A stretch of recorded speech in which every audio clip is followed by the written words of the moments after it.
Welcome to my channel that is economic Pathshala by doctor Anya. आज हम बात करने वाले हैं about the important topic of the time series unit जो हमने पढ़ी थी, दैट इज फोरकास्टिंग मॉडल्स। अब आपको पता होगा फोरकास्ट करने का क्या मतलब होता है, दैट इज प्रिडिक्ट करना है फ्यूचर वैल्यूज को with the help of past और करंट वैल्यूज। यानी कि मान लीजिए मुझे ये पता लगाना है कि जीडीपी क्या होगा इन 2020-26, तो मैं क्या करूंगी 2025 या उसकी पुरानी वैल्यूज को लेकर हम क्या करेंगे, एक फोरकास्ट करेंगे। ठीक है, अब फोरकास्टिंग करने के लिए हमारे पास दो तरीके के मेथड्स होते हैं। फर्स्ट इज एरीमा और Box Jenkins method and second one is vector auto regressive model, जो कि साइमल्टेनियस इक्वेशन की फोरकास्टिंग के लिए हेल्प करता है। Now moving on to the AR model, जिसका नाम से ही आपको समझ में आ रहा होगा, ऑटो रिग्रेसिव यानी खुद के ऊपर रिग्रेस करना, यानी कि एक ऐसा मॉडल जिसमें वाई डिपेंड करता है अपनी ही पास्ट वैल्यूज के ऊपर।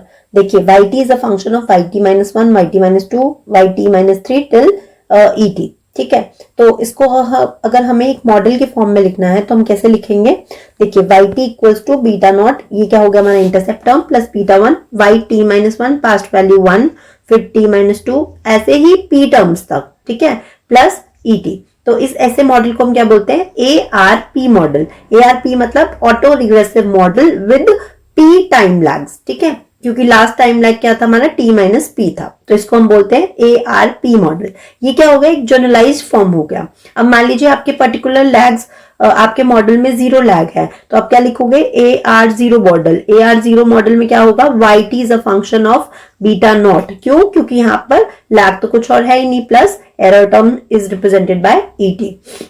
Now A R one model होगा तो क्या होगा, एक टाइम लैग होगा, Y T minus one plus E T. I hope ये क्लियर हो गया होगा। Now why we are studying this A R model, ये भी समझना जरूरी है, क्योंकि हमने क्या कहा, हम अरीमा मॉडल पढ़ेंगे फॉर द फोरकास्टिंग। अरीमा का मतलब है ए आर एम ए और आई का मतलब होता है इंटीग्रेटेड, तो दैट्स वाई हमने सबसे पहले पढ़ा ए आर मॉडल। अब हम पढ़ेंगे M A model, it is not M R, it is M A model. ठीक है, एंड देन हम पढ़ेंगे इंटीग्रेटेड का क्या मतलब है। तो एम ए मॉडल का मतलब क्या है, moving average model. Moving average model का क्या मतलब है, एक ऐसा मॉडल जिसमें वाई टी डिपेंड करता है नॉट ओनली रैंडम एरर, बल्कि ऐसे एरर्स जो कि क्या हो, व्हाइट नॉइज प्रोसेस को फॉलो करते हो। अब व्हाइट नॉइज एरर टर्म क्या होता है, ये मैं पहले भी बता चुकी हूँ आपको टाइम सीरीज वाली वीडियो में। व्हाइट नॉइज एरर टर्म एक ऐसी सीरीज होती है जिसमें मीन जीरो होता है, वेरिएंस आपका कांस्टेंट होता है, और जो वेरिएंस है वो अनकोरिलेटेड होता है विद द रैंडम वेरिएबल।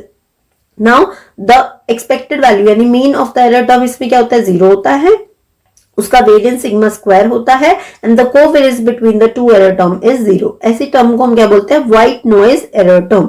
तो हमने क्या कहा, एक ऐसा मॉडल जिसमें वाई टी डिपेंड करता है अपने ही एरर की पास्ट वैल्यूज के ऊपर, तो ऐसे मॉडल को हम क्या बोलेंगे, एम ए मॉडल।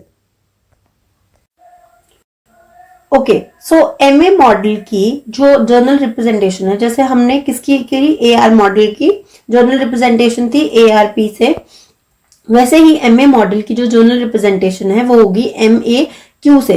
यानी कि जितने भी नंबर ऑफ लैग्स होंगे उसमें हम उसको किससे डिनोट करते हैं, क्यू से। ठीक है, यानी कि Y T is a function of beta naught जो कि मीन है, plus error term E T, then ये क्या होता है, epsilon one E T minus one, then E T minus two, then E T minus three and so on. अगर हम Q lags तक लेते हैं तो इसलिए हम इस मॉडल को क्या बोलते हैं, एम ए क्यू मॉडल। अब मूविंग एवरेज का मतलब क्या होता है, मूविंग एवरेज का मतलब होता है कि जो हमारा एरर टर्म है वो डिपेंड कर रहा है, या वो किसकी तरह मूव कर रहा है, किसके साथ मूव कर रहा है, वो डिपेंडेंट वेरिएबल के एवरेज के ऊपर, मूविंग एवरेज के ऊपर मूव कर रहा है, इसलिए हमने उसका नाम क्या पढ़ा, मूविंग एवरेज मॉडल। देखिए दो तरह के होते हैं, एक होता है रिकर्सिव मॉडल, एक होता है रोलिंग मॉडल। ठीक है, ये बेसिकली क्या है, मूविंग एवरेज निकालने के दो तरीके हैं, ऑल्दो इतने इंपॉर्टेंट नहीं है, स्टिल बता देती हूँ। रिकर्सिव मेथड जो होता है उसका मतलब होता है कि हम जो भी एवरेज निकाल रहे हैं वो निकालेंगे किसके बेस पे, जो हमारी प्रीवियस एवरेज आया था और जो नया डाटा पॉइंट आए हैं उन दोनों के बेसिस पर हम निकालते हैं रिकर्सिव मॉडल। जबकि हमारा जो रोलिंग होता है, रोलिंग में आप देख सकते हैं कि जैसे मान लीजिए आपको 5 रोलिंग उसका निकालना है तो क्या करेंगे, 1 2 3 4 5 5 वैल्यूज को हम लेंगे, उसका एवरेज निकालेंगे। फिर नेक्स्ट निकालना है तो जो सेकेंड से स्टार्ट करेंगे और 6 तक जो 5 डाटा पॉइंट्स बनेंगे उनको हम इकट्ठा करेंगे। सिमिलरली जो लेटेस्ट 5 होंगे उस तरीके से हम सबका एवरेज निकालेंगे और फिर उनका एवरेज निकालने से हमारे पास रूलिंग आ जाता है। This is not important from your point of view, तो आप इसको स्किप भी कर सकते हैं। बस आपको ये पता होना चाहिए कि AR का जनरल मॉडल P से डिनोट होता है एंड MA का जो होता है वो Q से डिनोट होता है, और AR जो होता है वो अब Y यानी कि YT के लैग्स के ऊपर डिपेंड करता है, जो कि MA मूविंग एवरेज किसके, एरर टर्म के लैग्स के ऊपर डिपेंड करता है। ठीक है, then moving on to AR MA model. इन दोनों को अगर हम कंबाइन कर दे तो हमारे पास क्या आ जाता है, AR MA मॉडल। ठीक है, यानी कि अगर एक ऐसा मॉडल है जिसमें ऑटो रिग्रेसिव और मूविंग एवरेज दोनों की क्वालिटीज है तो उसको हम बोलते हैं AR MA model. AR means AR का जनरल नोटेशन क्या था, P, और MA का जनरल नोटेशन क्या था, Q था। सो P shows the number of lags of the dependent variable while Q shows the number of lags of the past values of the noise, white noise error term। ठीक है, अगर मान लीजिए अब आपका ऐसा मॉडल है जिसमें 1 1 है, यानी कि P1 Q1, तो किस तरीके से लिखेंगे, तो देखिए YT equal to beta naught plus beta 1 YT minus 1, ये हो गया ऑटो रिग्रेसिव मॉडल। और अगर हमें देखना हो मूविंग एवरेज तो इसमें हमारे पास क्या हो गया, we have error term T plus epsilon use करके we have ET minus 1, epsilon या 5 भी बोल सकते हैं हम इसको, 5 यूज करके ET माइनस 1। ठीक है, अब इसका जर्नल फॉर्म कैसे बनेगा, देखो beta not beta 1 beta 2 YT minus 2 till YT minus P तक है, तो ये हो गया हमारा ऑटो रिग्रेसिव मॉडल। जबकि ये वाला जो पार्ट है ये क्या हो गया हमारा मूविंग एवरेज मॉडल। देखो उन दोनों को ही हमने बस क्या किया है, कंबाइन किया है। इसमें एरर टर्म ET से स्टार्ट होके ET माइनस Q तक हमने क्या करा है, लिया है। आई होप आपको AR MA मॉडल भी समझ में आ गया होगा। Now moving on to the ARIMA model. ARIMA क्या है, एक ऐसा मॉडल है जिसको हम यूज करते हैं in the box checking methodology for the test of forecasting. ठीक है, अब इससे हमें ये पता चलता है कि हमारा मॉडल जो है वो स्टेशनरी है या नहीं। अब आपको मैंने जब पढ़ाया था टाइम सीरीज का, जब मैंने आपको टॉपिक कराया था, तब मैंने आपको ये चीज बताई थी कि अगर कोई भी मॉडल है वो I0 है, इसका मतलब इंटीग्रेटेड ऑफ ऑर्डर 0, यानी कि वो जो है टाइम सीरीज कैसी है, स्टेशनरी है। जबकि जो नॉन स्टेशनरी सीरीज है वो क्या होती है, अगर I1 है that is integrated of order 1, I2 है तो it is integrated of order 2, यानी कि वो ये सारी जो है ये क्या होती है, नॉन स्टेशनरी होती है। I0 क्या होता है, स्टेशनरी होता है। यानी कि इंटीग्रेटेड ऑफ ऑर्डर का क्या मतलब है, इंटीग्रेटेड ऑफ ऑर्डर 1 का मतलब है that we have to take the first difference to make the series stationary. I2 का क्या मतलब है, we have to take the first difference to make the series, दो बार डिफरेंस करना पड़ेगा to make the series stationary. ठीक है, यानी और 0 का क्या मतलब है कि वो लेवल पर स्टेशनरी है, यानी कि हमने उसमें कोई चेंजेस नहीं किए हैं, वो ऑलरेडी हमारी जो सीरीज थी वो क्या थी, वो स्टेशनरी थी। ठीक है, तो अब जब हमने क्या बात की AR MA मॉडल की, PQ मॉडल, तो हमें समझ में आया था। अब हमने क्या कहा है, AR IMA model, that is auto regressive integrated moving average model. तो AR का जनरल टर्म था P, MA का जनरल टर्म था Q, और D क्या था बच्चे, D यहां पर शो करता है that is how the integrated of the order D क्या है, उसका जनरल फॉर्म है कि हमने उसको कितनी बार इंटीग्रेट किया है to make the series stationary. ठीक है, अगर वो लेवल पर ही है तो हम उसको 0 लिख देंगे, और अगर वो हमने उसको स्टेशनरी बनाया है तो हम उसको 1 या 2 लिख देंगे। It can be 1 2 3 and so on. So D is the number of time series have to be differentiated before making it stationary, कि कितनी बार डिफरेंशिएट किया उसको स्टेशनरी बनाने के लिए।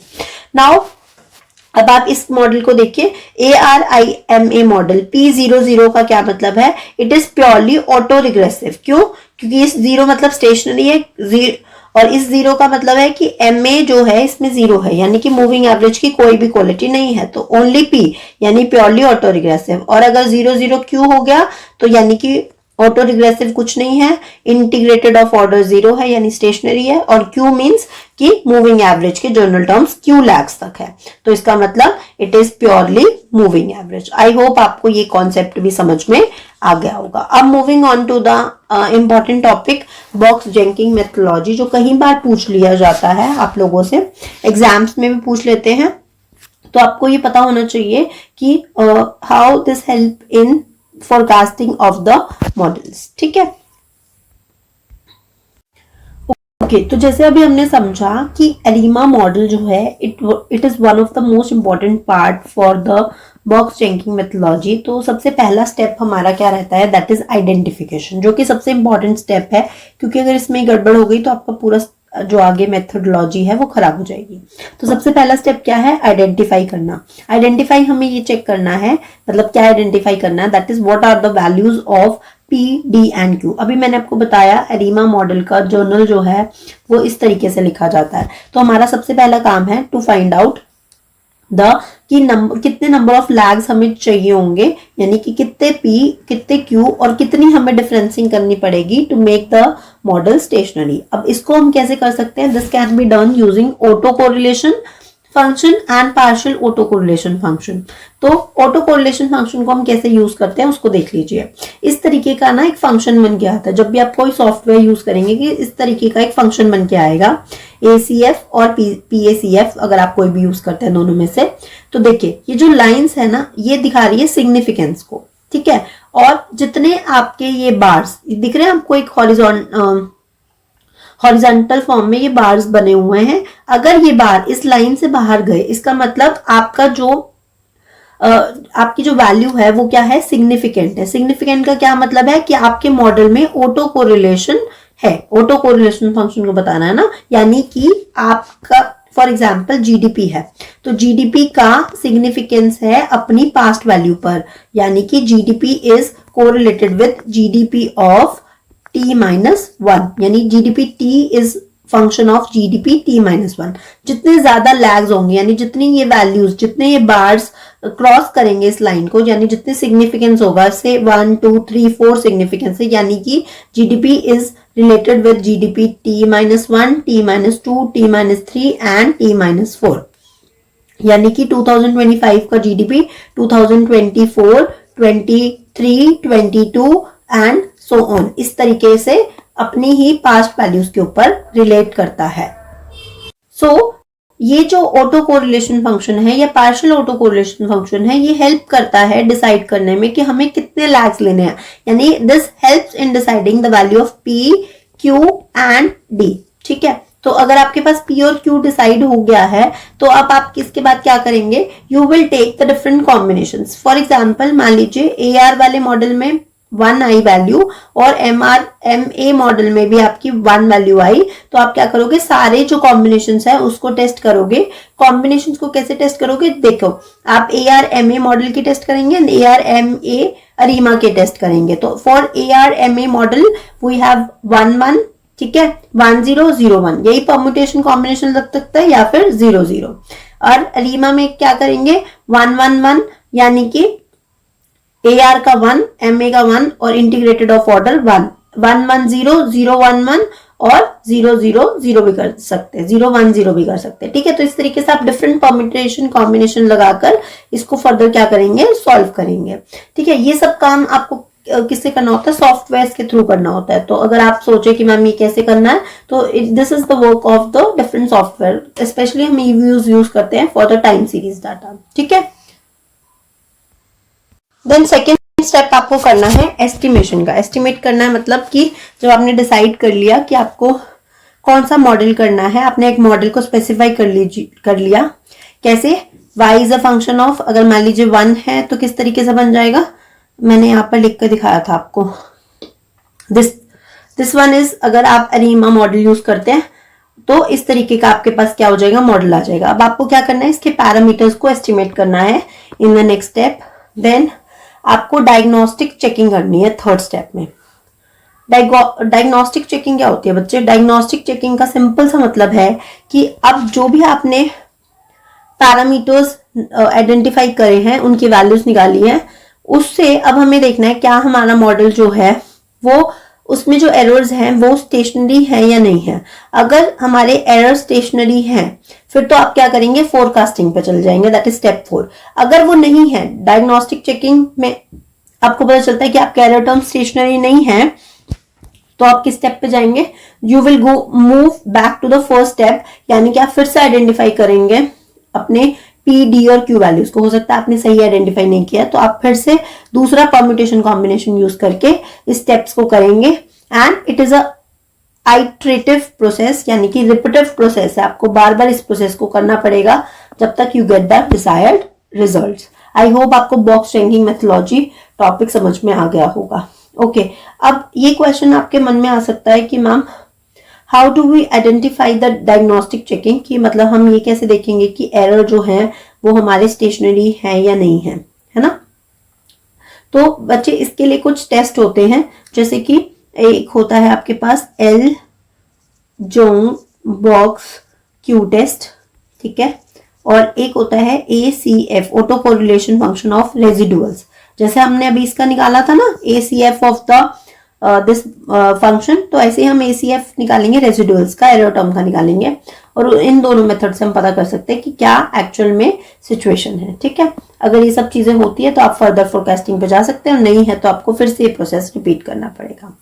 तो इसके साथ आपका ये टॉपिक खत्म होता है। बहुत ही छोटा सा क्रिस्प सा टॉपिक था, आई होप आपको समझ में आ गया होगा। If you have any doubt regarding this session you can write in the comment box section, and अगर कोई और प्रॉब्लम है तो भी आप नीचे बता सकते हैं, कोई सजेशन है तो भी आप नीचे बता सकते हैं। बाकी till then thank you and bye bye.